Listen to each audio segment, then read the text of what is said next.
съм забрал нещо. Телефона, портмонето, добре. Очилата. Всичко е така, шапката. Ей, тъпо е сега съм... Не мога да чакай. Ало, мамо? Абе сега като тръгвам на пътя, ме забрави шапката горе вкъщи, мога ли да се върна? Добре, мамо, няма да се връщам, добре, но лошо е, добре, хубаво, няма да се връщам, ще мръзна малко, айди. Ми забравиха!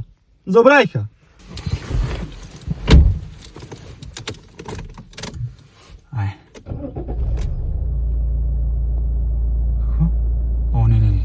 Няма да тръгвам, не. Има някакъв проблем. Не сте в соба. Позвони ли бе? Ало, майсторе! Абе, слушай бе, ще да тръгвам на път, обаче колата запали за 3 секунди.